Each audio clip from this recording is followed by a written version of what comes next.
चलिए शुरू करते हैं आज का हमारा टॉपिक, जिसका नाम है दक्षिण बिहार की मिट्टियाँ। पिछले वीडियो में हम लोगों ने देखा था उत्तर बिहार की मिट्टियों के बारे में। उत्तर बिहार की मिट्टियों के बारे में हम लोग देखा था कि उत्तर बिहार में 4 प्रमुख मिट्टियाँ हैं: पर्वत पदीय मिट्टी, तराई मिट्टी, उसके बाद जैसे खादर मिट्टी और बांगर मिट्टी, और एक बलसुंदरी मिट्टी के बारे में भी हम लोगों ने चर्चा की। आज हम लोग बात करते हैं किसके बारे में? आज हम लोग बात करते हैं दक्षिण बिहार की प्रमुख मिट्टियों की। देखिए, दक्षिण बिहार की प्रमुख मिट्टियों में कौन कौन सी मिट्टी है? दक्षिण बिहार की प्रमुख मिट्टियों में ताल की मिट्टी, यहाँ देख सकते हैं। उसके बाद देख सकते हैं कगारी मिट्टी, उसके बाद देखते हैं करी कैवाल मिट्टी, और उसके बाद हम लोग देखते हैं बलथर मिट्टी। इन सब के बारे में हम लोग चर्चा करते हैं। देखिए जय हिंद दोस्तों। हाँ सॉरी, चलिए तो इसमें हम लोग क्या देखते हैं कि बिहार के बीचों बीच जो नदी गुजरती है, जो हमने हरा कलर से किया है, यह कौन सी है? गंगा नदी है। गंगा नदी के ठीक दक्षिण में लगभग कितने किलोमीटर का क्षेत्र? लगभग 8 से 10 किलोमीटर चौड़ी पट्टी के रूप में एक क्षेत्र है, जो कि जहाँ पर क्या है ना, अधिकांश रूप से थोड़ा बहुत पानी का जमाव रहता है। इस जगह पर इसको टाल मिट्टी के नाम से जानते हैं। देखिए, टाल मिट्टी गंगा के दक्षिण तटबंध पर है। बक्सर से भागलपुर तक क्या है, इसका फैलाव है 8 से 10 किलोमीटर चौड़ी पट्टी के रूप में। यहाँ दलहन, तिलहन और गेहूँ, खासकर दलहन जो फसल होते हैं उसका काफी अधिक पैदावार यहाँ पे होता है। इसलिए दक्षिण के बगल में 8 से 10 किलोमीटर चौड़ी पट्टी के रूप में एक मिट्टी है, जिसको हम लोग टाल मिट्टी के नाम से जानते हैं। उसके बाद देखते हैं कगारी मिट्टी। कगारी मिट्टी क्या है? सोन, फल्गु, क्यूल के तट पर है। यानी कि यहाँ से दक्षिण से जो जाने वाली नदियां है, जो सोन, फल्गु, पुनपुन, इन सभी नदी के, जैसे ये सब नदियां है, ठीक ना, ये नदियां है, तो इस नदी के जो तटीय जगह होती है ना, ये तटीय क्षेत्र, ये इसी तटीय क्षेत्र पे क्या हुआ है, इन सब मिट्टियों का क्या हुआ है, निर्माण हुआ है, जिसको क्या बोलते हैं? कगारी मिट्टी।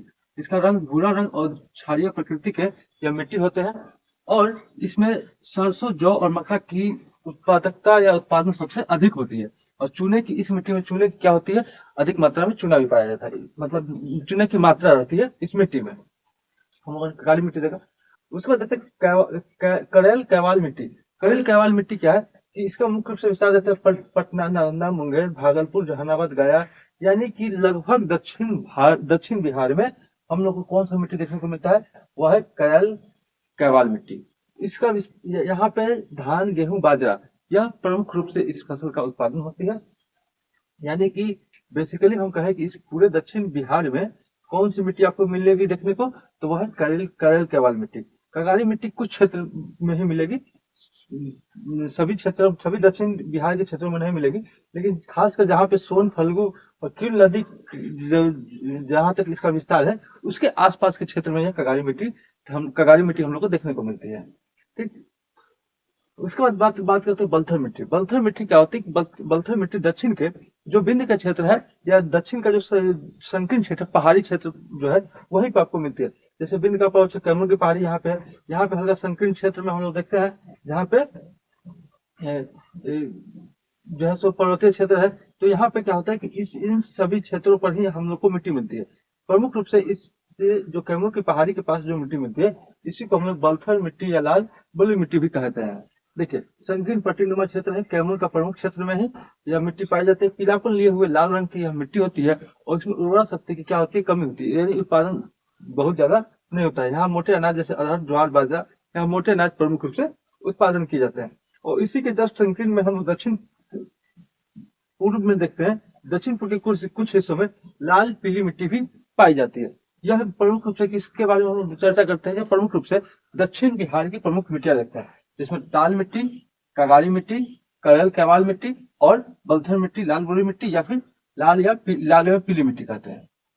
दक्षिण बिहार की कुछ मिट्टियों के साथ साथ हम लोग क्या देखते हैं, कुछ प्रमुख मिट्टियां हैं जिसके नाम से हम लोग जानते हैं कि काप मिट्टी कहाँ पे होती है? तो भागलपुर में। अभ्रक मिट्टी किस कहाँ पे? नवादा में। डेरा मिट्टी किस कहाँ पे है? खगड़िया में। और मुकामा टाल, जो कि हम जानते हैं मुकामा टाल दाल का कटोरा के नाम से प्रसिद्ध है, क्या? मुकामा टाल, क्योंकि यहाँ पे दलहन तिलहन का जो है सो फसल सबसे ज्यादा अगर होती है तो टाल मिट्टी में होती है। तो इस वजह से हम लोगों ने देखा दक्षिण बिहार की मिट्टियां। अगले वीडियो में हम लोग देखेंगे उत्तर बिहार की प्रमुख नदियों के बारे में, और उसके बाद फिर बात करेंगे दक्षिण बिहार की प्रमुख नदियों के बारे में। ठीक है।